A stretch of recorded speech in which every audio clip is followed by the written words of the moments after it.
나는 평생 기업을 일으키고 키우면서 한 가지 진실을 아주 분명하게 보아왔습니다.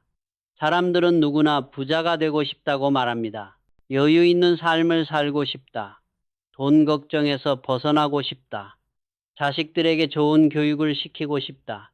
이런 말은 누구나 합니다. 그런데 정작 내가 묻고 싶은 것은 이것입니다. 정말로 부자가 되겠다고 결심한 사람처럼 살고 있는가? 대부분의 사람들은 여기에 자신 있게 대답하지 못합니다. 부자는 되고 싶지만 그에 합당한 생각과 말, 행동은 하지 않습니다. 이 간극이 바로 인생의 결과를 가릅니다. 나는 작은 정미소에서 시작해 큰 회사를 만들었습니다. 그 과정이 순탄해서가 아니라 수없이 넘어지고 실패하면서도 한 가지를 놓지 않았기 때문입니다. 어떻게 하면 되는가를 끝까지 파고드는 집요함이었습니다. 사람들은 결과만 보고 운이 좋았다고 말합니다. 그러나 나는 운이라는 말을 좋아하지 않습니다. 운이라고 부르는 것의 대부분은 보이지 않는 곳에서 쌓아 올린 선택과 준비, 그리고 원칙의 합입니다.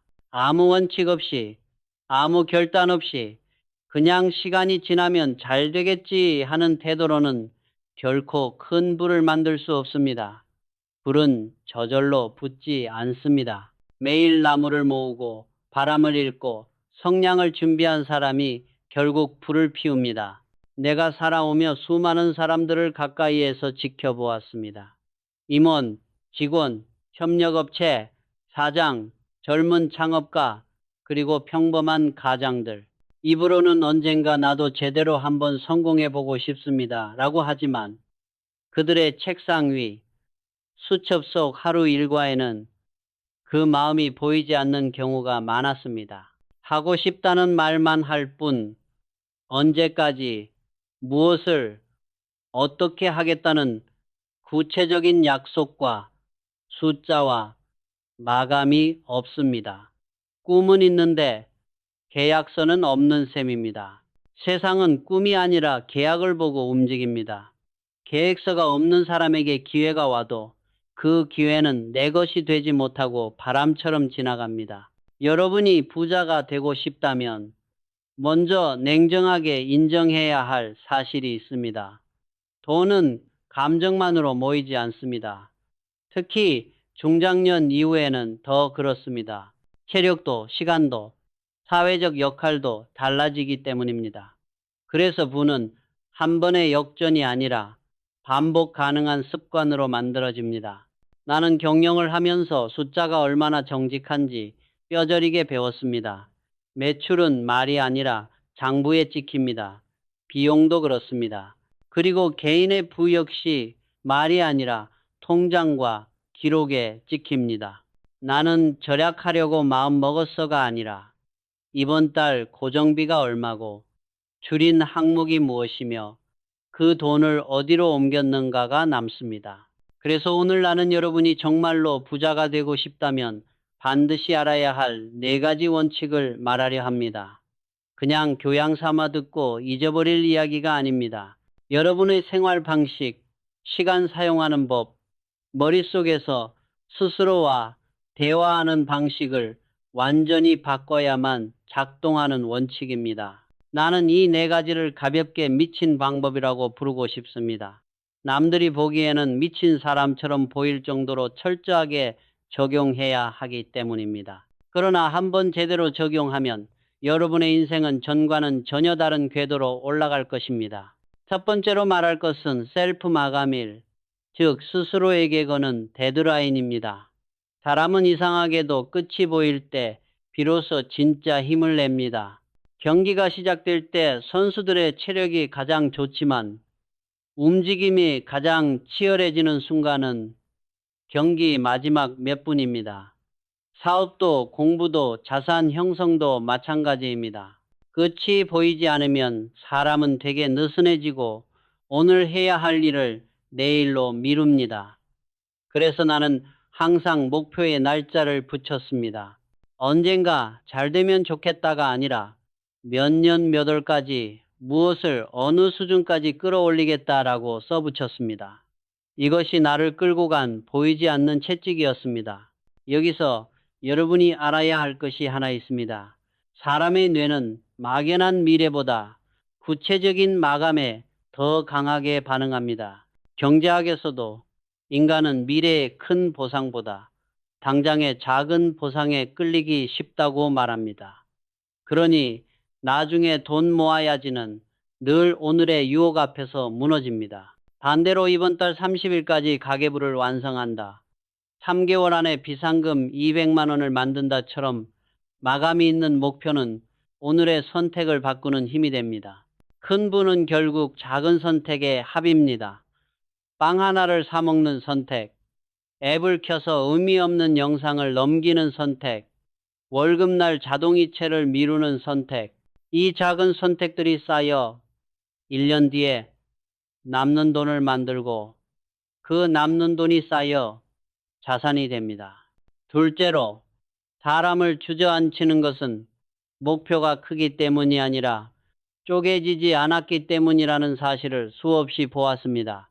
연 10억 버는 사람이 되고 싶다는 말은 멋있게 들리지만 그 자체로는 머릿속에서 아무 행동도 떠오르지 않습니다. 그러나 월 얼마를 만들고 그것을 위해 이번 달에 무엇을 시도할 것인가로 잘게 나누면 비로소 발이 움직이기 시작합니다. 나는 회사 경영에서도 같은 원칙을 썼습니다. 거대한 비전을 작은 숫자, 작은 과제, 작은 마감으로 나누어 내려보냈습니다. 부자 되는 길도 다르지 않습니다. 거대한 코끼리를 한 번에 삼키겠다고 덤비지 말고 한 입 크기로 잘라 먹는 사람이 결국 완주합니다.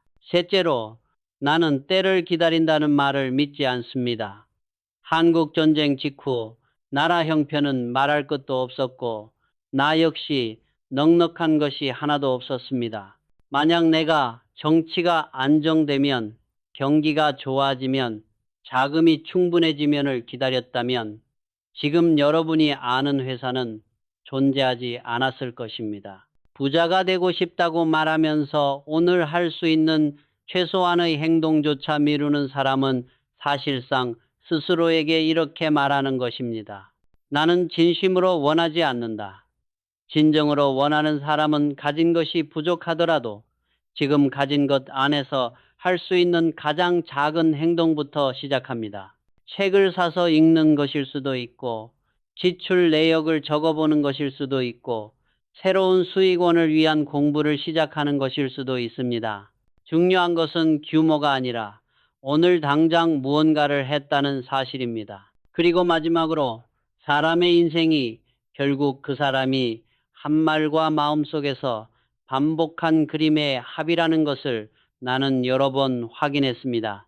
현실은 가난하지만 입으로는 늘 풍요를 말하고 머릿속으로는 구체적인 성공의 장면을 그리는 사람과, 현실도 가난하고 입에서도 늘 한탄과 포기만 나오는 사람의 인생이 같을 수는 없습니다. 여러분이 스스로에게 어떤 말을 반복하느냐가 결국 여러분의 기준을 만들고, 그 기준이 여러분의 선택을 만들고, 그 선택이 여러분의 계좌 잔고와 인생의 수준을 만듭니다. 이제 나는 이 4가지 원칙을 하나씩 구체적으로 풀어 설명하려 합니다. 셀프 마감일을 어떻게 정해야 하는지, 목표를 어떻게 쪼개야 흔들리지 않는지, 오늘 무엇부터 시작해야 하는지, 그리고 머릿속에서 어떤 말과 그림을 반복해야 현실이 바뀌는지 차근차근 이야기할 것입니다.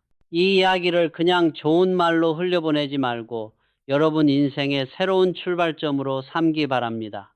부는 재능이 뛰어난 소수에게만 허락된 선물이 아닙니다. 원칙을 알고 그 원칙을 끝까지 실행하는 소수에게만 허락된 결과입니다. 그 소수 안에 들어갈지 여전히 꿈만 말하는 다수에 남을지는 지금 이 순간 여러분의 선택에 달려 있습니다. 나는 평생을 살면서 한 가지 분명하게 깨달았습니다. 부자가 된 사람과 그렇지 못한 사람을 가르는 첫 번째 기준은 재능도 배경도 아니었습니다. 바로 시간을 어떻게 다루느냐였습니다. 똑같이 하루 24시간을 받고 사는데 어떤 사람은 자산을 키우고 영향력을 넓히고 어떤 사람은 제자리이거나 오히려 뒤로 미끄러집니다. 그 차이의 중심에는 늘 하나의 습관이 있었습니다.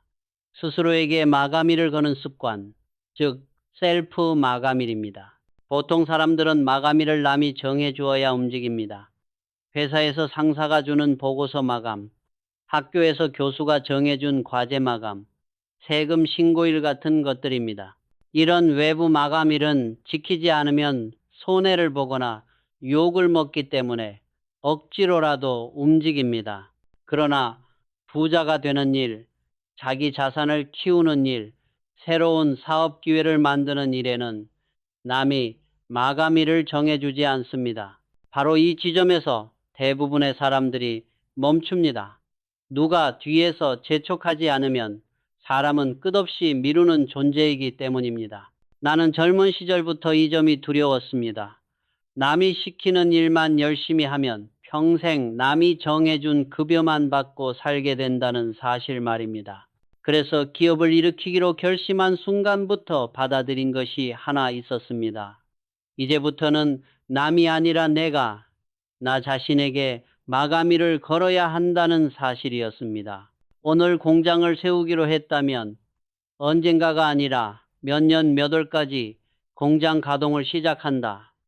언제까지 매출을 어느 수준까지 끌어올리겠다. 언제까지 부채를 얼마로 줄이겠다는 식으로 날짜와 숫자를 분명히 적었습니다.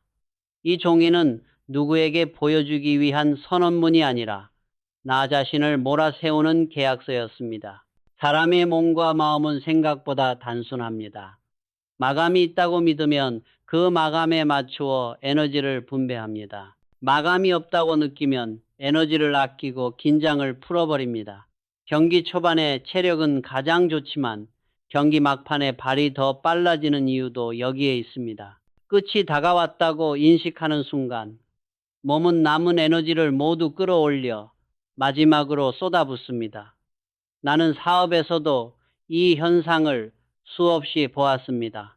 이번 분기 안에 반드시 해결하겠다고 스스로 다짐한 임원과 언젠가는 해결해야죠 라고 말하는 임원은 회의 태도부터 완전히 달랐습니다. 전자의 얼굴에는 긴장과 집중이 서려 있었고 후자의 얼굴에는 여유와 변명이 섞여 있었습니다. 마감일은 사람을 잔인할 정도로 솔직하게 만듭니다. 마감이 있는 목표 앞에서야 비로소 무엇이 진짜 우선순위인지, 무엇을 포기해야 하는지가 드러납니다. 여러분이 부자가 되고 싶다고 말하면서도 나는 언제까지 어느 수준의 자산가가 되겠다 라는 문장을 한 번도 종이에 써본 적이 없다면 아직 그 목표는 마음속에서 장난감 같은 소원에 머물러 있는 것입니다. 진심으로 원하는 사람은 반드시 날짜를 붙입니다. 결혼식, 개업식, 졸업식처럼 인생의 중요한 사건에는 늘 날짜가 있습니다. 부자가 되는 일도 예외일 수 없습니다. 여기서 많은 사람들이 오해하는 지점이 있습니다.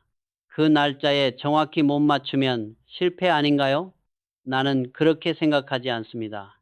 셀프 마감일의 목적은 여러분을 심판하기 위한 잣대가 아니라 여러분에게 추진력을 주기 위한 엔진입니다. 원래 마감도 없이 살았다면 30만큼밖에 못했을 사람이 셀프 마감일 덕분에 80이나 90까지 해냈다면 이미 엄청난 차이를 만든 것입니다. 중요한 것은 날짜에 딱 맞추느냐가 아니라 마감이 있기 때문에 평소보다 몇 배 더 집중하고 움직였느냐입니다. 나는 임원들에게도 항상 이렇게 말했습니다. 숫자와 날짜가 없는 목표는 목표가 아니다. 언젠가 매출을 2배로 늘리겠습니다 라는 말은 듣기에는 화려하지만 실무에서는 아무 의미가 없습니다. 3년 안에 이 사업부 매출을 2배로 만들겠습니다. 첫 해에는 몇 퍼센트, 둘째 해에는 몇 퍼센트까지 끌어올리겠습니다 라고 말하는 사람만이 실제로 계획을 세우고 사람을 배치하고 자원을 투자합니다. 개인의 부도 마찬가지입니다. 돈 많이 벌고 싶다. 대신 2030년까지 순자산 10억을 만들겠다. 그중 금융자산은 얼마, 사업 가치는 얼마라고 정해야 합니다. 그리고 그 문장을 눈에 보이는 곳에 붙여두고 매일 그 날짜와 숫자를 바라보며 하루를 설계해야 합니다. 셀프 마감일을 잘 활용하려면 한 가지를 꼭 기억해야 합니다. 마감일은 스스로를 때리기 위한 회초리가 아니라 자신을 앞으로 밀어주는 엔진이라는 사실입니다.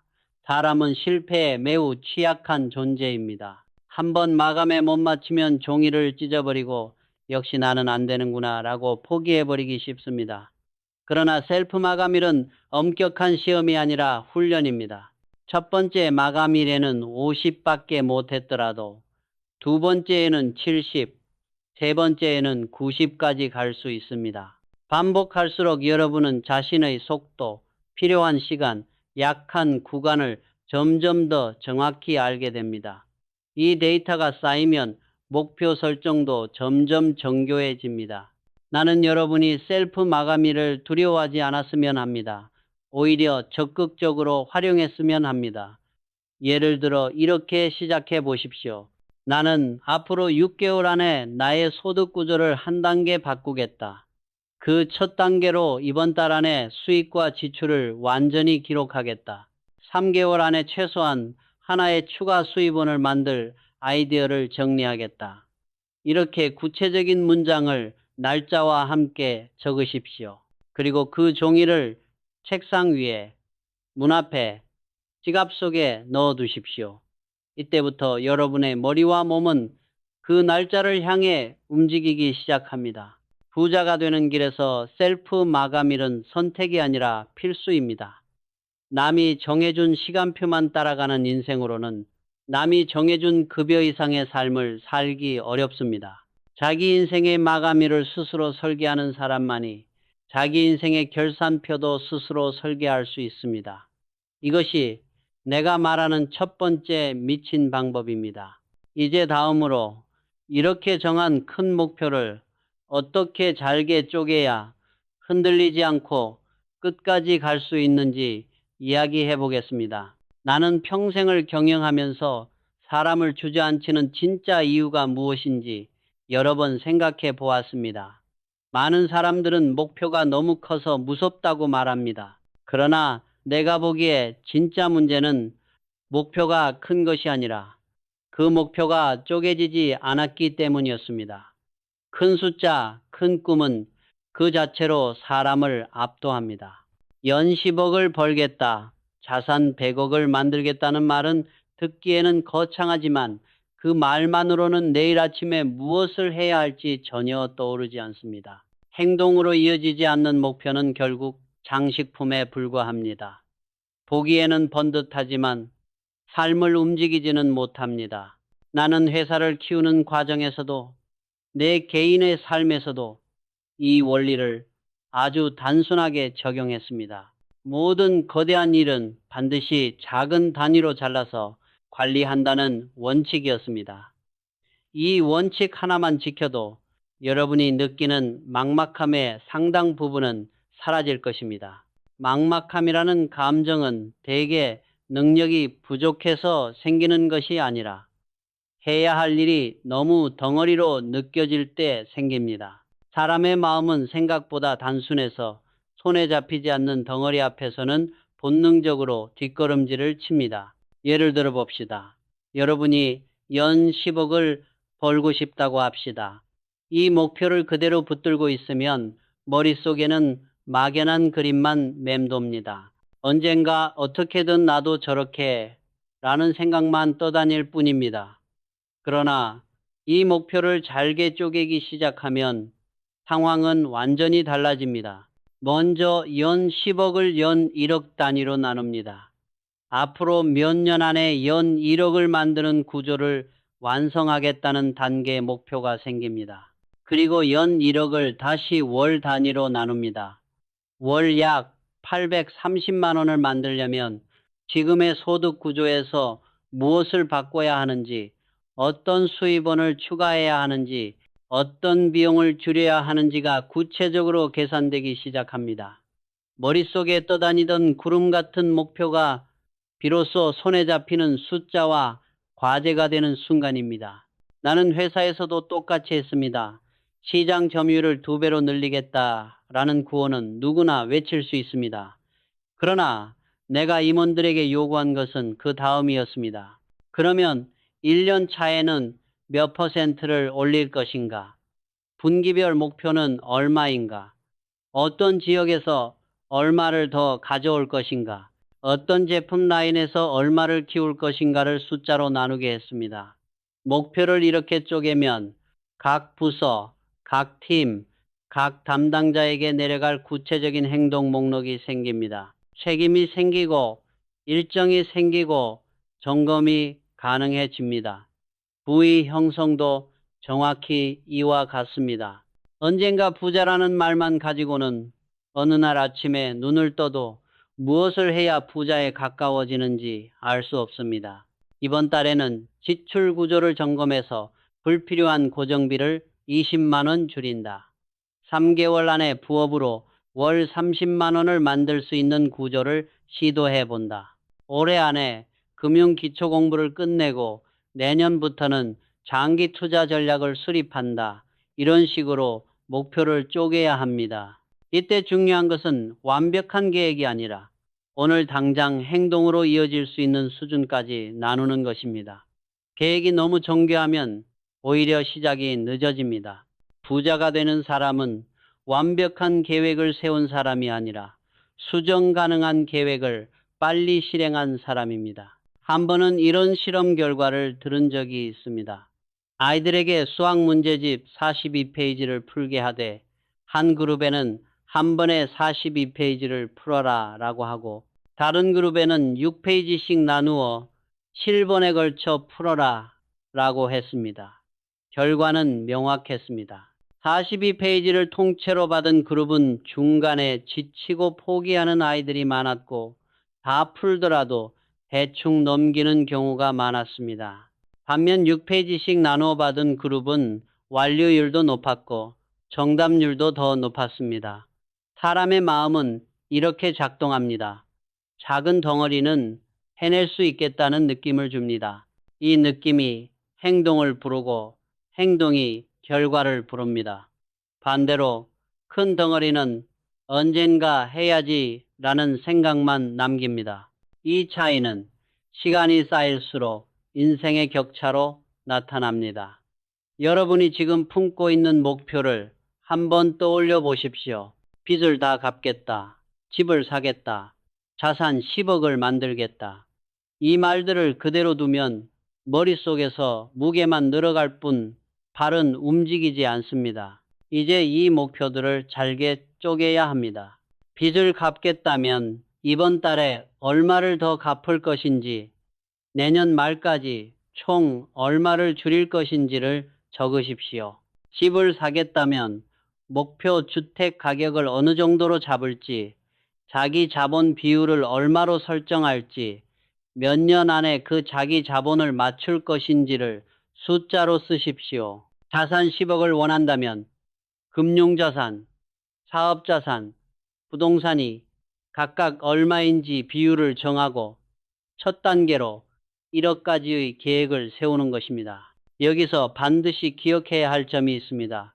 목표를 쪼갤 때는 심리적으로 감당 가능한 단위까지 쪼개야 한다는 것입니다. 당장 다음 달에 소득을 2배로 만들겠다는 식의 계획은 현실을 무시한 목표입니다. 이런 목표는 실행력을 높이기보다 자괴감만 키웁니다. 여러분이 진심으로 이 정도면 해볼 수 있겠다라고 느끼는 범위 안에서 나눠야 합니다.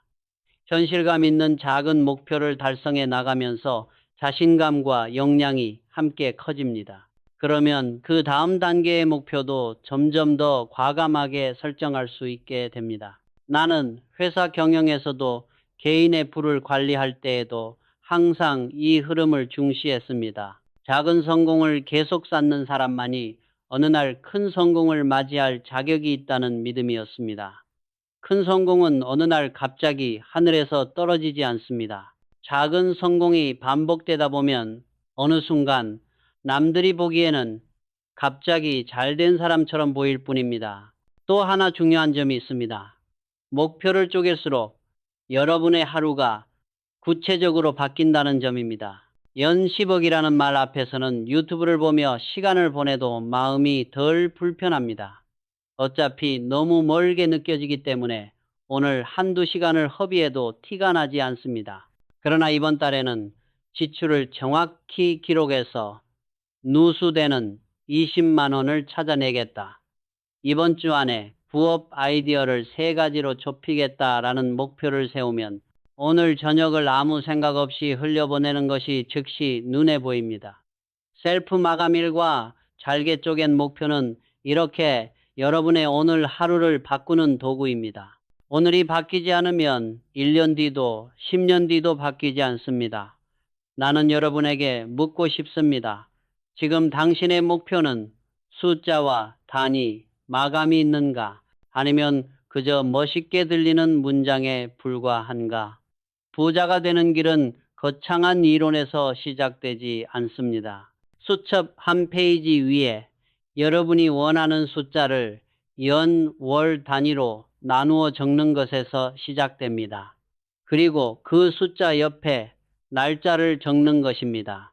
이 단순한 작업이 여러분의 머릿속에서 막연한 꿈을 실행 가능한 계획으로 바꾸는 출발점입니다. 나는 이 원칙으로 회사를 키웠고 수많은 사람들의 인생이 바뀌는 것을 보았습니다. 이제는 여러분 차례입니다. 큰 목표를 잘게 쪼개는 순간 비로소 여러분 앞에 길이 보이기 시작할 것입니다. 여러분, 나는 평생 사람을 지켜보며 한 가지 공통점을 발견했습니다. 입으로는 크게 말하면서도 몸은 전혀 움직이지 않는 사람이 너무 많다는 사실입니다. 언젠가 나도 제대로 한번 성공해 보겠습니다. 언젠가 사업도 해보겠습니다. 언젠가 부자가 되겠습니다. 이런 말은 숱하게 들었습니다. 그러나 내가 더 귀 기울여 들은 것은 그 다음에 이어지는 말이었습니다. 지금은 형편이 안 돼서요. 아이들 때문에요. 경기가 안 좋아서요. 은퇴하고 나면요. 사람들은 늘 뭔가를 핑계 삼아 지금을 피합니다. 그리고 이상하게도 그런 사람들의 언젠가는 평생 오지 않습니다. 나는 전쟁 직후에 폐허 속에서 사업을 시작했습니다. 나라 전체가 무너져 있었고 자본도 기술도 인력도 제대로 된 시장도 없었습니다. 만약 내가 나라 형편이 좀 나아지면 시작하자, 정치가 안정되면 시작하자라고 생각했다면 지금 여러분이 알고 있는 회사는 존재하지 않았을 것입니다. 그때도 지금도 완벽한 때는 결코 오지 않습니다. 부자가 되겠다고 마음 먹었다면 오늘 가진 조건 안에서 할 수 있는 일을 시작해야 합니다. 돈이 적으면 적은 대로, 시간이 부족하면 부족한 대로, 지식이 없으면 없는 대로 출발선에 서야 합니다. 출발선 앞에서 평생 운동화 끈만 묶다가 인생이 끝나는 사람들이 생각보다 훨씬 많습니다. 사람들은 자주 이렇게 말합니다. 준비가 더 되면 시작하겠습니다. 그러나 준비라는 것은 해도 끝이 없습니다. 공부도, 정보도, 자본도, 인맥도 마찬가지입니다. 나는 준비를 무시하자는 것이 아닙니다. 다만 준비와 시작을 동시에 해야 한다는 것을 말하고 싶은 것입니다. 준비만 하고 시작하지 않는 사람은 사실상 변장한 도망자입니다. 두려움과 책임, 회피를 준비라는 단어 뒤에 숨기는 것입니다. 진짜로 부자가 되고 싶은 사람은 준비를 하면서도 동시에 작은 행동을 시작합니다. 책을 읽기만 하는 사람이 아니라 읽으면서 지출을 기록하고 작은 투자라도 해보고 주변 사람과 생각을 나누고 자신의 시간을 재구성합니다. 나는 내 자신에게 자주 이렇게 물었습니다. 지금 가진 것 안에서 오늘 당장 할 수 있는 최소한의 행동은 무엇인가? 공장이 없던 시절에는 거래처를 찾아다니며 시장을 살폈습니다. 자본이 부족한 시절에는 은행문을 두드리며 대신 신뢰를 쌓았습니다. 제품이 형편없던 시절에는 고객의 불만을 기록하고 다시 공장으로 돌아가 개선했습니다. 모든 것이 부족했던 시절에도 나는 항상 오늘 한 걸음을 내디뎠습니다. 그 한 걸음들이 쌓여 지금의 나로 이어진 것입니다. 여러분도 마찬가지입니다. 계좌에 100만 원밖에 없다면 그 안에서 할 수 있는 가장 현명한 선택을 오늘 해보십시오. 시간이 하루에 1시간밖에 없다면 그 1시간을 어디에 쓸지 오늘 다시 정해보십시오. 부자는 큰 돈이 생긴 뒤에 움직이는 사람이 아니라 작은 돈일 때부터 다르게 움직인 사람입니다. 많은 사람들이 위기를 두려워합니다. 그러나 내가 살아보니 위기는 위험인 동시에 기회였습니다. 사업이 흔들릴 때, 회사가 위태로울 때, 개인의 삶이 힘들 때마다 나는 이렇게 마음을 다잡았습니다. 지금이야말로 나를 한 단계 더 키워줄 순간이다. 여러분의 삶도 다르지 않습니다. 돈이 부족해서, 일이 불안정해서, 인간관계가 어려워서 오히려 행동할 이유는 더 많습니다. 애매하게 편안한 사람들은 결단을 잘 내리지 못합니다. 안전지대에 한 발을 걸친 채 어느 쪽으로도 움직이지 못하고 세월을 보냅니다. 반대로 깊은 바닥을 찍어본 사람들, 진짜 실패를 맛본 사람들은 오히려 더 강한 도약을 합니다. 부족함과 실패를 행동의 연료로 쓰는 사람, 그 사람이 결국 부자가 됩니다. 나는 높은 학력을 가진 사람들도 많이 보았습니다. 그들 중 상당수는 이런 착각을 합니다. 내가 이만큼 공부했으니 세상이 언젠가는 나를 알아보고 보상해 주겠지. 그러나 세상은 그렇게 움직이지 않습니다. 세상은 생각한 사람보다 행동한 사람에게 보상을 줍니다. 여러분이 어떤 학교를 나왔는지, 어떤 직장에 있는지는 생각보다 중요하지 않습니다. 훨씬 중요한 것은 오늘 무엇을 하겠다고 스스로에게 약속했는지, 그리고 그 약속을 지키기 위해 어떤 행동을 했는지입니다. 직장인이라면 퇴근 후 1시간을 어떻게 쓰고 있는지가 여러분의 10년 뒤를 결정합니다. 여러분에게 당부하고 싶은 말이 있습니다. 지금 형편 때문에 아무것도 못한다 라는 말을 더 이상 입 밖으로 꺼내지 마십시오. 그 말은 현실을 설명하는 문장이 아니라 스스로를 묶어두는 주문입니다. 지금 형편이 힘들다면 그 힘듦을 바꾸기 위해서라도 오늘 행동해야 합니다. 오늘이 어제와 똑같이 지나가면 내일도 어제와 똑같이 찾아옵니다. 언젠가라는 단어는 여러분에게 내일을 약속하는 말이 아니라 평생 오늘을 미루게 만드는 달콤한 독입니다. 부자가 되는 4가지 원칙 중 3번째는 그래서 아주 단순합니다. 지금 할 수 있는 가장 작은 행동을 오늘 시작하라. 지식이 부족하면 오늘 한 장이라도 읽고, 돈이 부족하면 오늘 한 줄이라도 기록하고, 기회가 부족하면 오늘 한 사람이라도 만나고, 용기가 부족하면 오늘 한 문장이라도 스스로에게 다짐하십시오. 셀프 마감일과 잘게 쪼갠 목표는 여러분의 머릿속에서 길을 그려줍니다. 그러나 그 길을 실제로 걸어나가는 일은 오늘 여러분의 발걸음이 해야 할 몫입니다. 시작은 원래 서툴고 작고 어색합니다. 그러나 시작하지 않은 사람에게는 그 다음 장면조차 열리지 않습니다. 나는 확신합니다. 이 글을 읽는 여러분이 지금 이 순간 작은 행동 하나라도 결심하고 움직인다면 1년 뒤, 5년 뒤의 인생은 지금과는 전혀 다른 모습이 되어 있을 것입니다. 부자가 되는 길은 먼 미래에 갑자기 열리는 문이 아닙니다. 오늘 이 자리에서 여러분이 내딛는 아주 작은 한 걸음 위에 조용히 펼쳐지는 길입니다. 이제 마지막 4번째 원칙, 머릿속에서 먼저 이기고 입으로 인생을 설계하는 방법에 대해 이야기해 보겠습니다. 이제 마지막 4번째 원칙에 대해 이야기해 보겠습니다. 나는 경영을 하면서 또 수많은 사람들의 인생을 가까이에서 보면서 한 가지 공통된 패턴을 발견했습니다. 현실 조건은 비슷한데 머릿속에 그리는 장면과 입에서 나오는 말이 전혀 다른 두 부류의 사람이 있다는 사실입니다. 한 사람은 현실이 가난해도 머릿속에서는 끊임없이 더 나은 삶을 그리고 있습니다.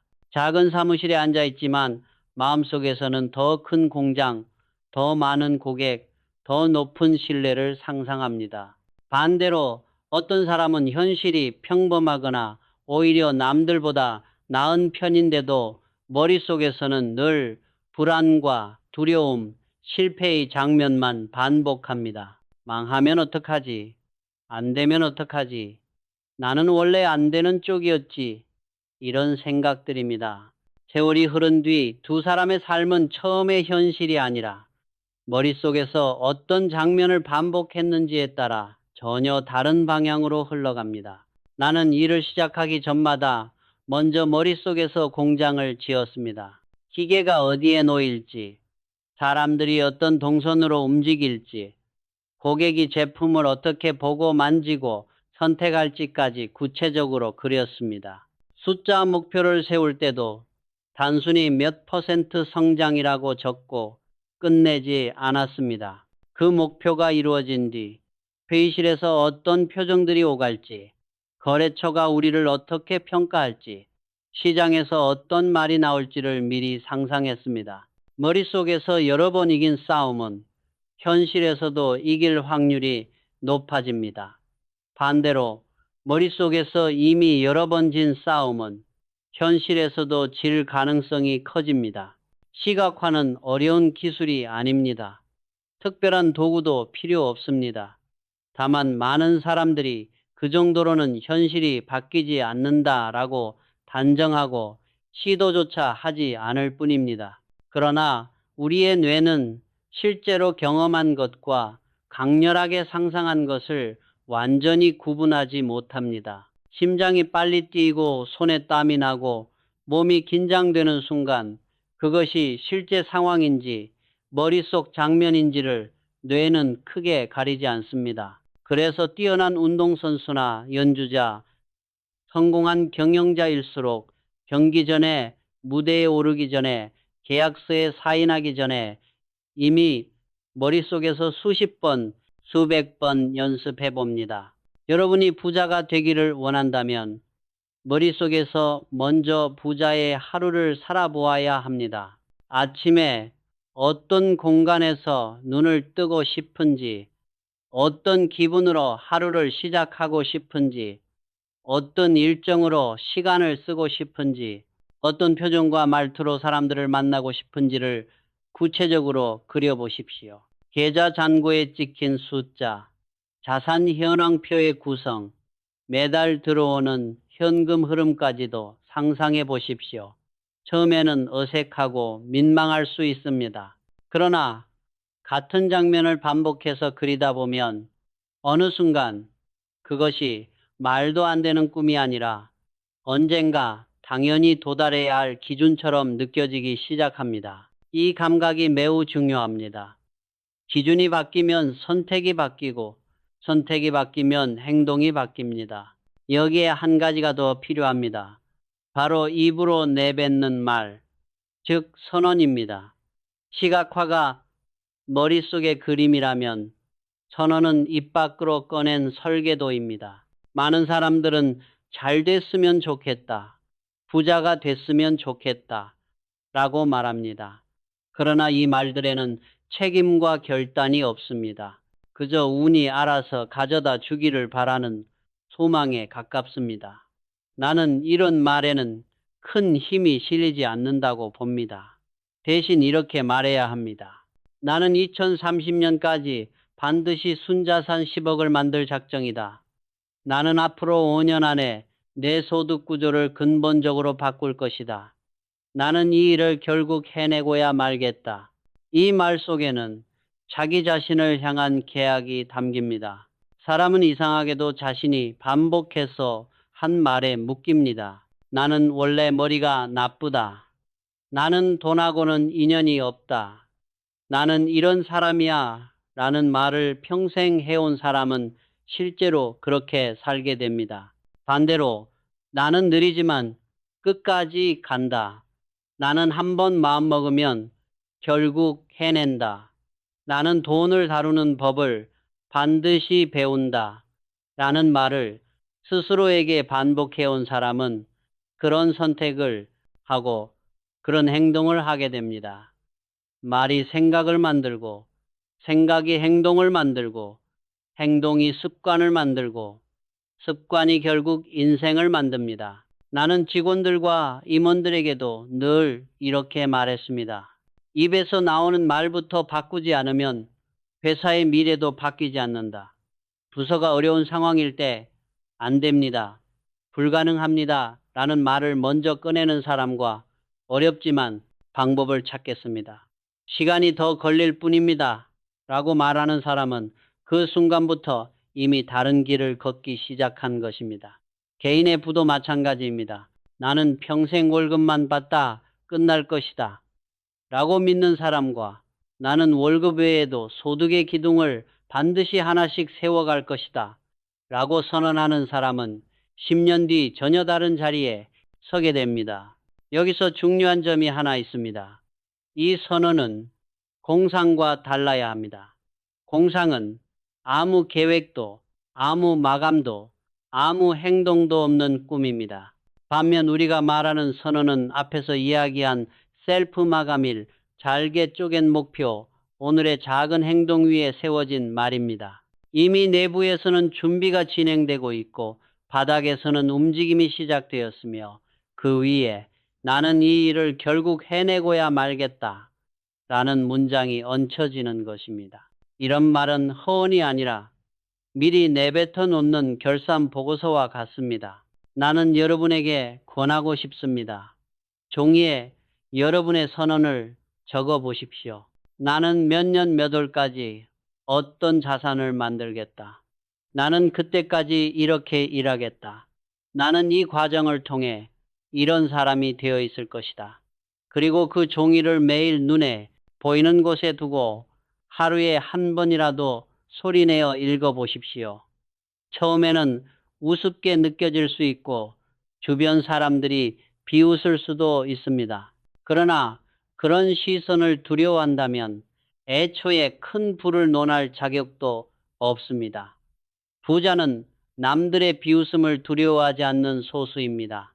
때로는 그 비웃음이 오히려 자신의 선언을 더 단단하게 만들어주기도 합니다. 시각화와 선언은 결국 하나의 질문으로 귀결됩니다. 당신은 스스로 인생을 어떻게 부르고 있는가? 가난과 한계를 반복해서 부르고 있는가? 아니면 풍요와 성장을 반복해서 부르고 있는가? 여러분이 오늘 머릿속에 그린 장면과 입으로 내뱉은 문장이 내일 여러분의 현실이 됩니다. 나는 이 단순한 진리를 몸으로 확인하며 살아왔습니다. 이제 여러분 차례입니다. 머릿속에서 먼저 이기고 입으로 인생을 설계하십시오. 그러면 언젠가 여러분이 서 있는 자리와 계좌에 찍힌 숫자가 지금과는 전혀 다른 풍경이 되어 있을 것입니다. 이제부터는 이 4가지 원칙을 여러분의 하루에 어떻게 녹여 넣을 것인지 아주 현실적인 이야기로 이어가 보겠습니다. 지금까지 나는 4가지 원칙을 이야기했습니다. 셀프 마감일을 정하고 목표를 잘게 쪼개고 오늘 당장 시작하고 머릿속에서 먼저 이기고 입으로 인생을 설계하라는 것이었습니다. 그러나 여기서 많은 분들이 이런 생각을 합니다. 말은 알겠는데 그걸 하루하루 삶 속에서 어떻게 써먹어야 합니까? 원칙을 아는 것과 원칙을 삶에 심는 것은 전혀 다른 일입니다. 나는 평생을 경영하면서 머리로만 아는 사람과 몸으로 실천하는 사람의 차이를 똑똑히 보아왔습니다. 부자가 되는 길은 지식의 크기가 아니라 실천의 밀도로 결정됩니다. 그래서 나는 항상 이렇게 자문했습니다. 만약 내가 지금 여러분의 나이, 여러분의 형편, 여러분의 환경에 있다면 오늘 하루를 어떻게 보낼 것인가? 거창한 계획이 아니라 오늘이라는 하루를 어떻게 쓰느냐가 결국 인생 전체를 결정하기 때문입니다. 부자가 되는 사람은 어느 날 갑자기 인생을 바꾸지 않습니다. 다만 하루를 대하는 태도가 조금씩 다를 뿐입니다. 그 작은 차이가 1년, 10년이 지나면 걷잡을 수 없는 격차가 됩니다. 첫째, 아침에 눈을 뜨면 제일 먼저 종이를 펼치십시오. 그 종이에는 여러분의 셀프 마감일과 잘게 쪼갠 목표가 적혀 있어야 합니다. 나는 늘 종이를 중시했습니다. 머릿속으로만 생각하는 목표는 하루만 지나도 흐려집니다. 그러나 글자로 적힌 목표는 그 순간부터 여러분에게 조용한 압력을 줍니다. 아침에 그 종이를 다시 읽으십시오. 나는 몇 년 몇 월까지 어떤 자산을 만들겠다. 오늘은 그 과정 중에서 무엇을 할 차례인가? 이 질문을 품고 하루를 시작하는 사람과 아무 생각 없이 휴대폰부터 켜는 사람의 하루는 처음 1시간부터 완전히 달라집니다. 부자가 되려면 아침 첫 시선을 계좌 잔고가 아니라 목표와 계획에 두어야 합니다. 계좌는 결과이고 목표는 원인입니다. 결과를 먼저 들여다보면 감정이 흔들리고 원인을 먼저 보면 행동이 정리됩니다. 이 작은 순서 차이가 하루의 방향을 바꿉니다. 둘째, 그날 해야 할 일을 3가지만 정하십시오. 많은 사람들이 할 일을 10개, 20개씩 적어놓고 결국 아무것도 끝내지 못한 채 하루를 마칩니다. 부자가 되고 싶다면 하루를 단순하게 만들어야 합니다. 예를 들어 이렇게 적을 수 있습니다. 첫째, 오늘 중으로 이번 달 지출 내역을 정리하고 불필요한 고정비를 점검한다. 둘째, 퇴근 후 1시간 동안 금융이나 사업 관련 책을 읽고 핵심 내용을 한 페이지로 정리한다. 셋째, 부수입을 만들 수 있는 아이디어를 3가지 적어본다. 이 3가지를 정해놓으면 하루 동안 예상치 못한 일이 생겨도 마음속 기준은 흔들리지 않습니다. 적어도 이 3가지만은 끝내겠다는 중심이 생깁니다. 셋째, 시간을 블록 단위로 나누십시오. 나는 경영을 하면서 회의와 작업을 시간 블록으로 관리했습니다. 여러분의 하루도 마찬가지입니다. 일하는 시간, 이동하는 시간, 쉬는 시간, 공부하는 시간, 가족과 보내는 시간이 뒤섞여 있으면 에너지가 분산됩니다. 적어도 하루에 한 블록은 부자가 되기 위한 시간으로 고정해 두십시오. 예를 들어 퇴근 후 저녁 7시부터 9시까지는 공부와 정리에 쓰는 시간으로 정하는 것입니다. 이 시간에는 텔레비전도 끄고 의미 없는 영상도 끕니다. 부자가 되는 사람은 돈이 생기고 나서 공부하는 사람이 아니라 돈이 없을 때부터 시간을 떼어 공부한 사람입니다. 넷째, 하루에 최소한 한 번은 시각화와 선언을 위한 시간을 가지십시오. 10분이면 충분합니다. 조용한 곳에 앉아 눈을 감고 여러분이 목표한 시점에 정말로 도달해 있는 모습을 그려보십시오. 그때의 집, 그때의 표정, 그때의 통장 잔고, 그때의 가족 얼굴, 그때의 건강 상태와 일하는 방식을 구체적으로 떠올리십시오. 그리고 종이에 적어둔 선언문을 소리내어 읽으십시오. 나는 몇 년 몇 월까지 이렇게 만들 작정이다. 이 과정은 당장 수입을 늘려주지는 않을지 모릅니다. 그러나 여러분의 뇌와 기준선을 바꾸는 데에는 결정적인 역할을 합니다. 나는 중요한 결정을 내릴 때마다 이 과정을 거쳤고 그 덕분에 흔들리는 순간에도 방향을 잃지 않을 수 있었습니다. 다섯째, 밤이 되면 반드시 기록하고 점검하십시오. 부자가 되는 사람은 돈만 관리하는 사람이 아니라 자신의 행동과 시간을 관리하는 사람입니다. 하루를 마감하며 스스로에게 물어보십시오. 오늘 나의 행동은 내가 선언한 삶과 얼마나 가까웠는가? 그리고 간단하게 점수를 매겨보십시오. 10점 만점에 6점. 이유는 퇴근 후 1시간을 흘려보냈다. 혹은 8점. 계획한 3가지를 모두 끝냈다. 이런 기록은 단순한 일기가 아닙니다. 여러분의 미래가 어떤 방향으로 쌓이고 있는지를 보여주는 지도입니다. 여섯째, 환경을 정리하십시오.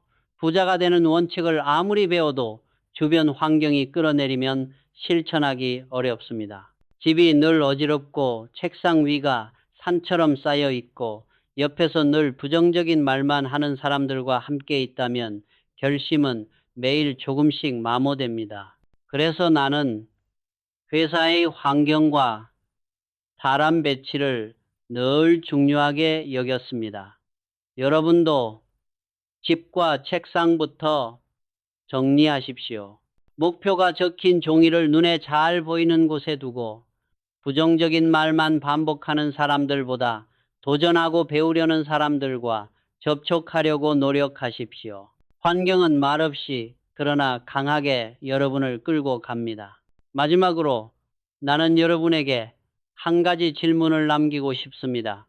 오늘 하루를 마감하며 나는 부자가 되겠다고 말한 사람처럼 살았는가? 라고 물었을 때 스스로에게 부끄럽지 않은가? 이 질문 앞에서 당당할 수 있다면 아직 계좌 잔고가 크지 않더라도 이미 제대로 된 길 위에 올라선 것입니다. 반대로 계좌에 잠시 돈이 늘어났더라도 이 질문 앞에서 고개를 돌리게 된다면 그 부는 언제든지 사라질 수 있습니다. 부자가 된다는 것은 단지 돈이 많아지는 것이 아니라 부자로 살아갈 기준과 습관을 몸에 새기는 일입니다. 이제 다음으로 이 길을 가려할 때 반드시 부딪히게 되는 인간관계의 문제에 대해 이야기해 보겠습니다. 이제 한 가지 불편하지만 반드시 짚고 넘어가야 할 이야기를 하겠습니다. 나는 평생을 살면서 한 사람의 발목을 잡는 가장 큰 장애물이 실력 부족도 자본 부족도 아닌 인간관계라는 사실을 여러 번 보았습니다. 여러분이 진심으로 부자가 되겠다고 마음먹고 셀프 마감일을 정하고 목표를 잘게 쪼개고 오늘부터 행동을 바꾸기 시작하면 가장 먼저 흔들리는 것이 있습니다. 바로 주변 사람들의 시선과 말입니다. 이때 어떻게 대응하느냐에 따라 여러분의 결심이 뿌리를 내릴지 금세 흔들릴지가 결정됩니다. 여러분이 이렇게 선언했다고 가정해 봅시다. 나는 앞으로 10년 안에 반드시 자산 10억을 만들겠다. 그래서 지금부터 시간 쓰는 법과 돈 쓰는 법을 완전히 바꾸겠다. 그러면 어떤 반응이 돌아올까요? 분명히 조용히 응원해 주는 사람도 있을 것입니다. 그러나 적지 않은 사람들은 이렇게 말할 가능성이 큽니다. 김칫국 마신다. 허황된 꿈 아니야? 너 원래 그런 타입 아니잖아. 겉으로는 농담처럼 들리지만 그 말 속에는 분명한 메시지가 숨어 있습니다. 너는 지금까지처럼 살아라. 여러분이 달라지면 그들은 불편해집니다.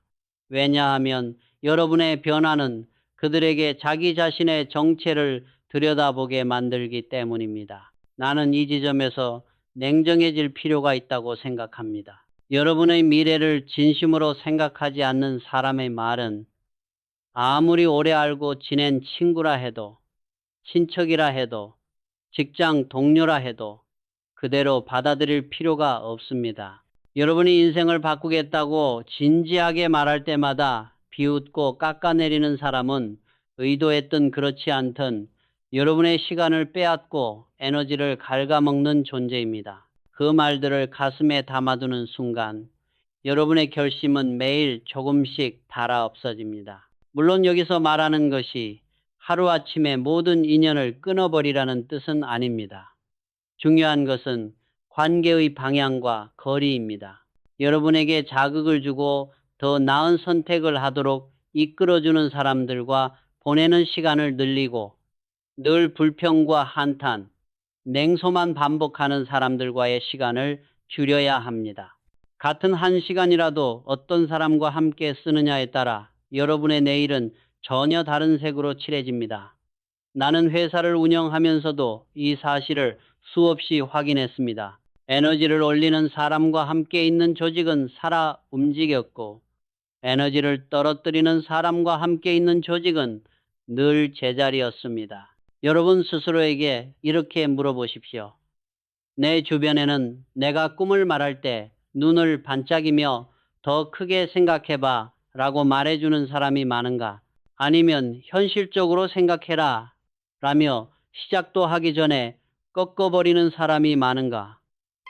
부자가 되는 사람은 처음부터 주변에 그런 사람이 많았던 것이 아닙니다. 다만 의식적으로 환경을 바꾸어 나갔을 뿐입니다. 책 속에서, 강연과 인터뷰 속에서 자신보다 앞서간 사람들을 만나고 직접 만날 수 없다면 그들의 생각이라도 꾸준히 머릿속에 들여놓았습니다. 그러다 보면 어느 순간 같은 방향을 바라보는 사람들과 자연스럽게 연결됩니다. 이 과정에서 과거의 많은 관계가 뒤로 물러나는 것은 자연스러운 일입니다.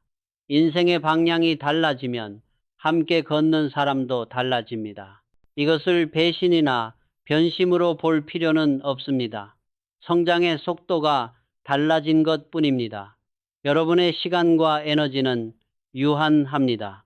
부자가 되겠다는 목표는 그 한정된 자원을 어디에 쓰겠다는 선택이기도 합니다. 늘 술자리와 불평으로만 이어지는 만남 속에서 왜 나는 성장하지 못할까라고 묻는 것은 모순입니다. 또 하나 반드시 기억해야 할 점이 있습니다. 가장 위험한 사람은 노골적으로 공격하는 사람이 아니라 은근히 포기하게 만드는 사람입니다. 너무 무리하지 마. 지금도 괜찮잖아. 굳이 그렇게까지 할 필요 있어? 이런 말은 겉으로는 여러분을 위하는 것처럼 들리지만 실제로는 여러분의 기준을 조금씩 낮춥니다. 이런 말에 자주 노출되면 여러분도 어느 순간부터 그 말을 자기 암시처럼 쓰기 시작합니다. 그래, 이 정도면 됐지. 나는 원래 여기까지야.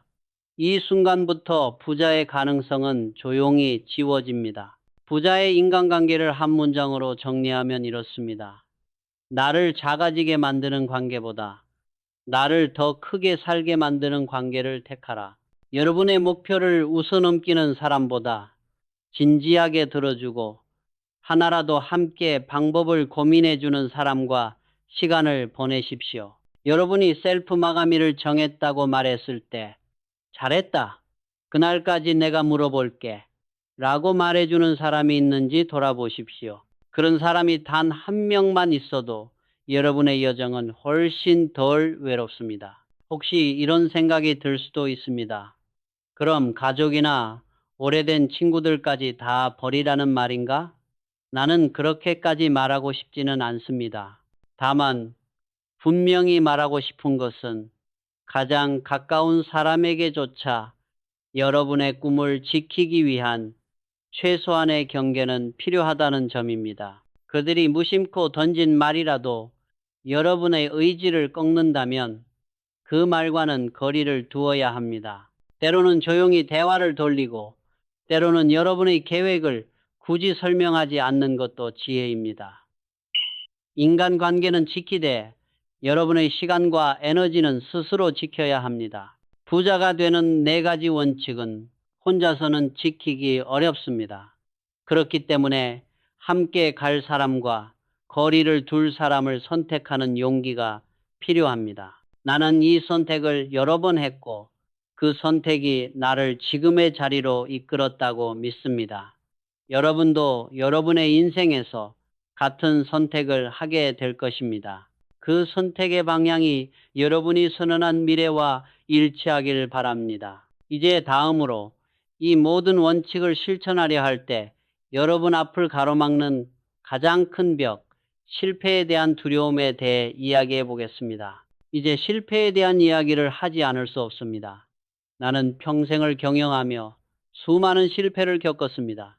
잘못된 판단, 빗나간 투자, 예상치 못한 외부 환경, 사람에 대한 오판까지 실패의 이름은 다양했습니다. 그러나 돌아보면 그 실패들이 나를 부자로부터 멀어지게 한 것이 아니라 오히려 부자로 가는 길을 더 단단하게 만들어준 재료였습니다. 문제는 실패 그 자체가 아니라 실패를 대하는 태도였습니다. 많은 사람들은 실패를 인생의 종말처럼 여깁니다.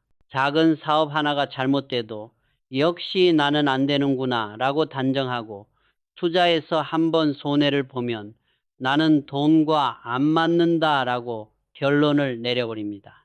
셀프 마감일의 목표를 채우지 못하면 수첩을 찢어버리거나 아예 기록을 멈추기도 합니다.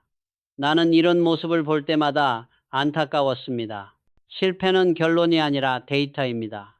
그러나 이 사실을 이해하지 못하면 실패는 사람을 성장시키는 재료가 아니라 사람을 묶어두는 족쇄가 됩니다.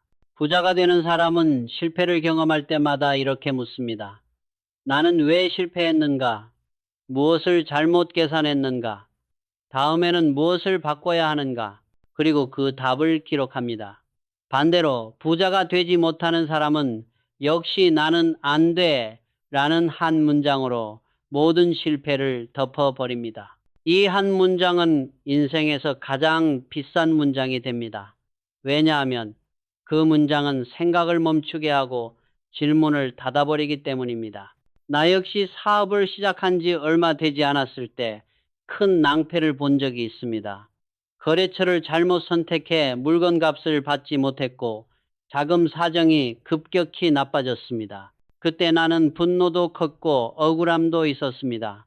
그러나 나는 이 사람 때문에 망했다라고 생각하기보다 이렇게 자문했습니다. 왜 나는 한 거래처에 이렇게 의존했는가? 왜 계약 조건을 명확히 하지 않았는가? 왜 더 넓게 시장을 보지 않았는가? 그리고 몇 가지 원칙을 세웠습니다. 거래처를 분산할 것, 계약 조건을 명확히 할 것, 자금 여유를 항상 일정 수준 유지할 것.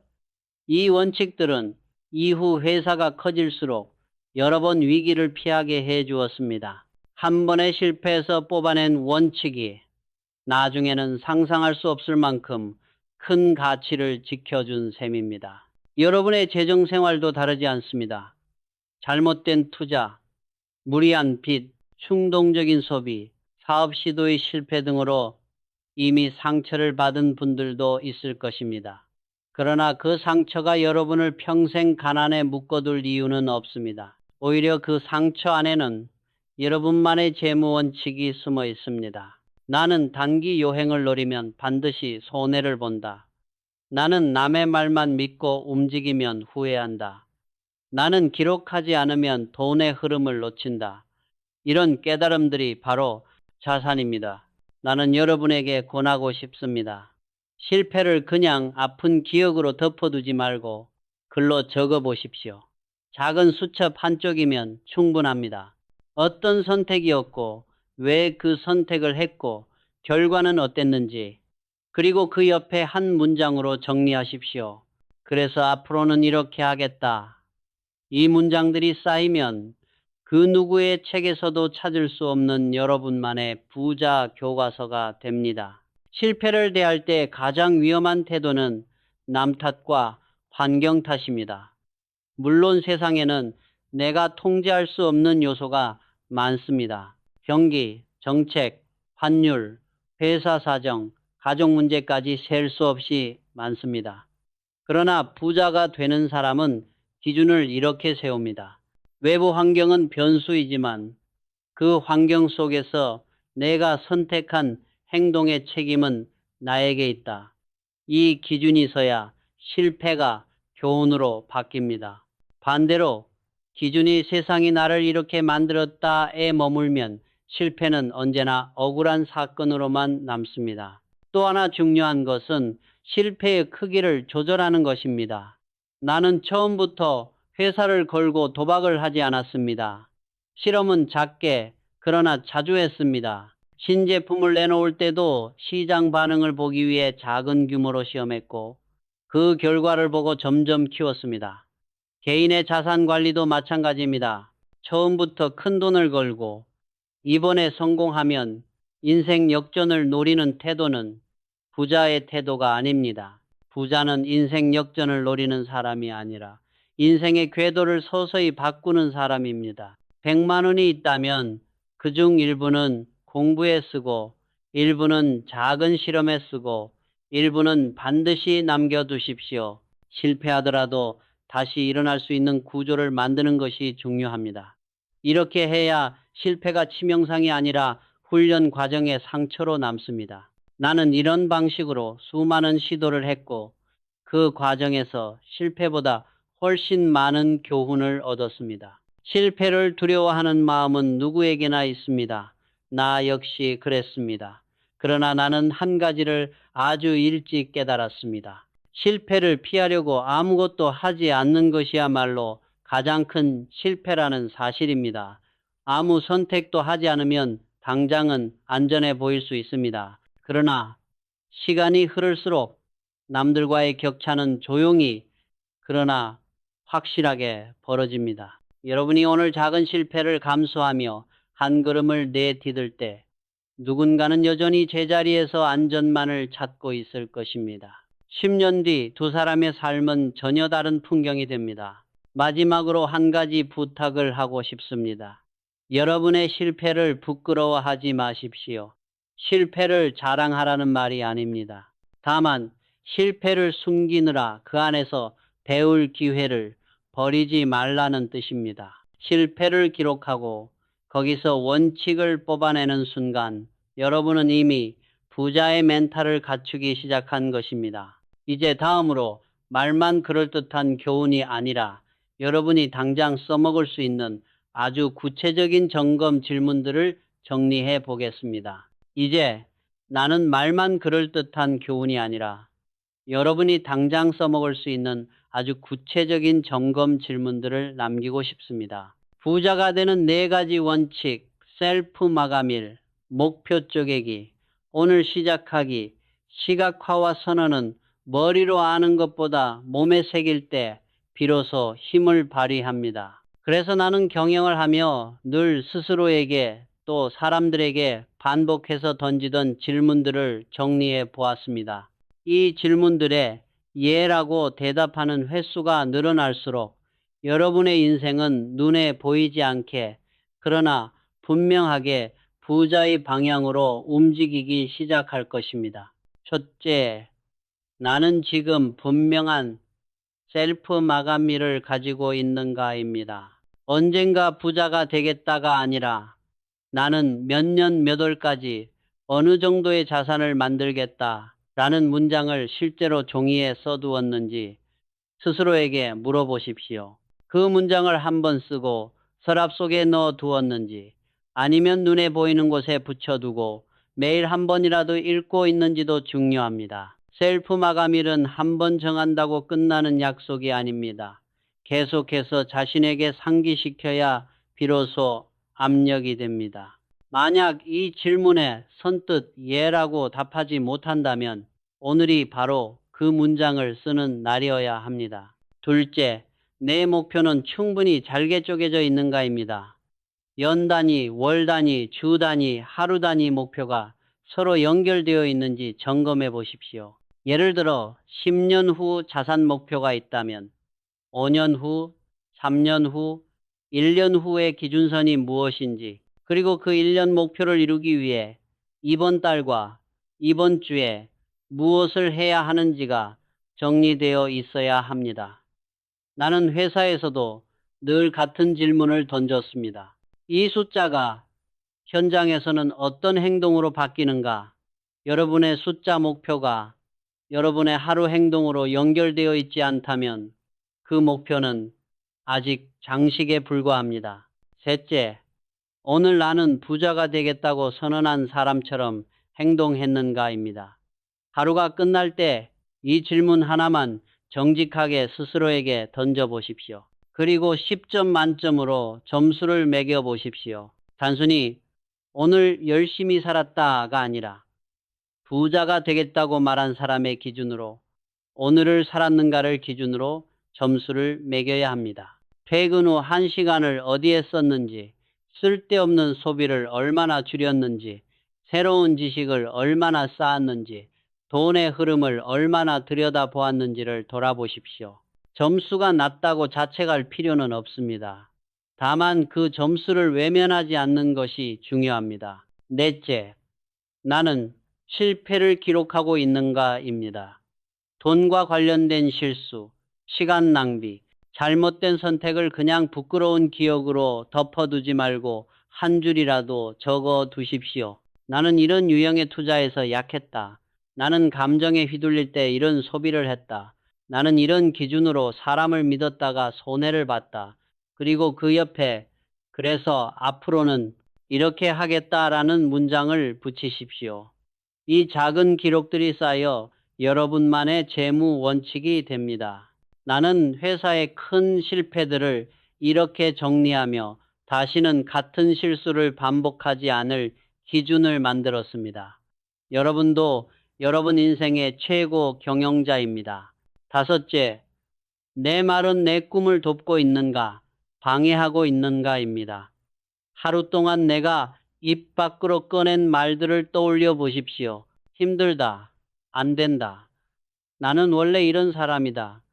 라는 말을 얼마나 했는지, 혹은 해보자. 시간은 걸려도 배울 수 있다.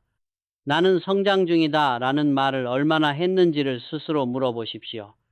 말은 생각의 거울이자 행동의 방향키입니다. 입 밖으로 내는 말부터 바꾸지 않으면 생각도 행동도 바뀌지 않습니다. 여섯째, 나는 나를 키워주는 사람과 시간을 보내고 있는가입니다. 이번 주에 누구를 만났는지 떠올려 보십시오. 그 만남이 끝난 뒤 더 의욕이 생겼는지 아니면 이상하게 힘이 빠졌는지 스스로 느껴보십시오. 늘 현실 타령과 불평만 늘어놓는 사람들과의 시간을 줄이고 작더라도 무언가를 배우고 시도하려는 사람들과의 시간을 늘리십시오. 직접 그런 사람이 주변에 많지 않다면 책과 강연, 인터뷰를 통해서라도 그들의 생각을 여러분 안으로 들여오십시오. 환경이 바뀌면 결심을 지키는 일은 훨씬 쉬워집니다. 이 체크리스트는 완벽함을 요구하기 위한 것이 아닙니다.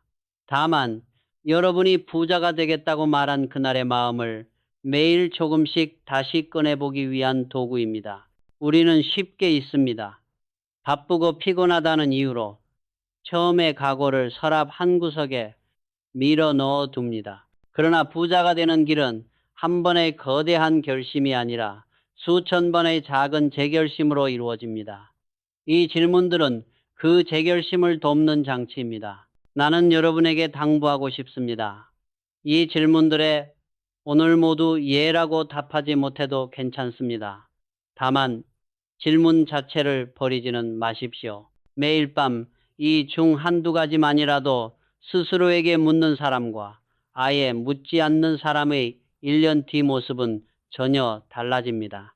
이제 마지막 이야기를 하려 합니다. 돈과 부의 이야기를 넘어 왜 이 모든 것이 결국 인생 전체를 위한 이야기인지에 대해 정리해 보겠습니다. 이제 마지막 이야기를 하려 합니다.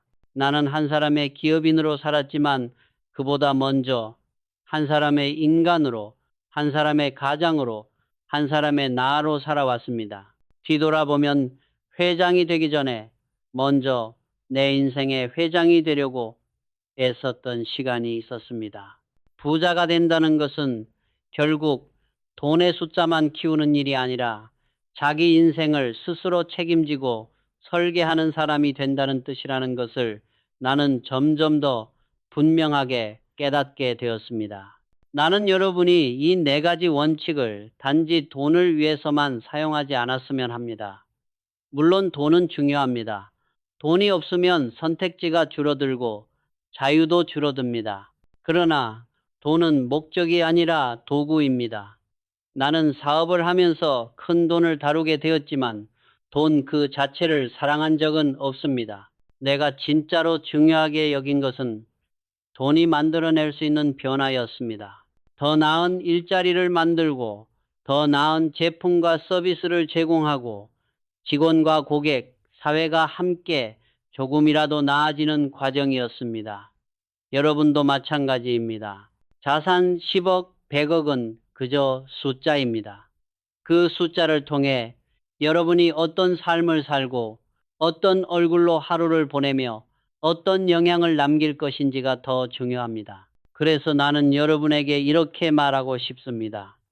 인생의 방향을 막연한 감정이 아니라 숫자와 문장으로 말할 줄 아는 사람이 되십시오. 막연한 행복, 막연한 성공, 막연한 여유는 여러분을 어디로도 데려다 주지 못합니다. 몇 년 뒤에 어떤 삶을 살고 싶은가라고 스스로에게 묻고 그 안에 어느 정도의 자산, 어느 정도의 자유시간, 어느 정도의 건강, 어느 정도의 인간관계가 들어있는지 구체적으로 적어 보십시오.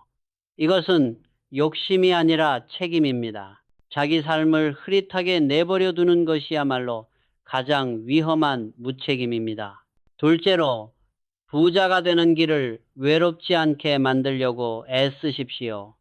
큰 목표일수록 혼자 품고 가기에는 길이 깁니다.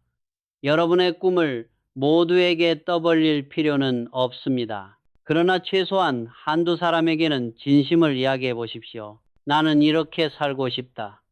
나는 이런 기준으로 앞으로의 인생을 설계하려 한다. 이런 대화를 할 수 있는 사람이 주변에 있다면 여러분은 이미 큰 자산을 가진 것입니다. 만약 아직 그런 사람이 없다면 지금부터 그런 사람이 되어 주십시오. 다른 사람의 꿈을 진지하게 들어주고 가볍게 비웃지 않는 사람 말입니다. 그런 사람 곁에는 결국 비슷한 사람들이 모이게 됩니다. 셋째로, 늦었다고 느끼는 순간이 가장 빠른 때라는 사실을 기억하십시오. 나이가 많아서, 빚이 많아서, 이미 실패를 많이 해서 시작하기 어렵다고 말하는 사람들이 있습니다. 그러나 나는 여러 번 보았습니다. 40대, 50대, 60대의 생각을 완전히 바꾸고 남은 10년, 20년을 전혀 다른 방식으로 살아낸 사람들을 말입니다. 중요한 것은 과거의 길이가 아니라 앞으로 남은 시간을 얼마나 진지하게 다루느냐입니다. 오늘 이 순간 여러분이 종이를 펼쳐 셀프 마감일을 적고 목표를 쪼개고 작은 행동 하나를 시작한다면 그날이 바로 여러분 인생의 새로운 첫날입니다. 마지막으로, 나는 여러분이 스스로를 너무 적게 평가하지 않았으면 합니다. 내가 평생 보아온 사람들 중에는 큰 재능도 좋은 배경도 없었지만 원칙을 붙잡고 한 걸음씩 나아가 결국 부와 신뢰를 동시에 얻은 사람들이 많았습니다. 반대로 좋은 조건을 가지고도 원칙 없이 순간에만 반응하며 살다가 아무것도 남기지 못한 사람들도 있었습니다. 여러분이 어느 쪽 사람이 될지는 타고난 조건이 아니라 오늘 이 네 가지 원칙을 어떻게 받아들이고 실천하느냐에 달려 있습니다. 부자가 된다는 것은 단지 돈이 많은 사람이 되는 것이 아닙니다. 자기 삶을 스스로 설계하고 책임지는 사람이 되는 것입니다. 셀프 마감일로 시간을 붙들고 목표를 잘게 쪼개어 길을 만들고 오늘의 작은 행동으로 바닥을 다지고 시각화와 선언으로 마음의 방향을 굳게 세우십시오. 그리고 여러분을 작아지게 만드는 말과 관계에서 조용히 물러나 여러분을 크게 만드는 생각과 사람들 곁으로 한 걸음씩 다가가십시오. 나는 내 인생을 돌아볼 때 이 원칙들을 완벽하게 지킨 사람은 아니었습니다. 다만 넘어질 때마다 다시 이 원칙으로 돌아오려 했을 뿐입니다. 여러분도 그렇게 하면 됩니다. 완벽할 필요는 없습니다. 다만 포기하지 마십시오. 그러면 언젠가 여러분도 뒤돌아보며 이렇게 말할 날이 올 것입니다. 그때 내가 그 원칙을 붙잡았기에 지금의 내가 있다. 그날을 여러분의 셀프 마감일 속에 조용히 적어두고 오늘 하루를 다시 시작하시기 바랍니다.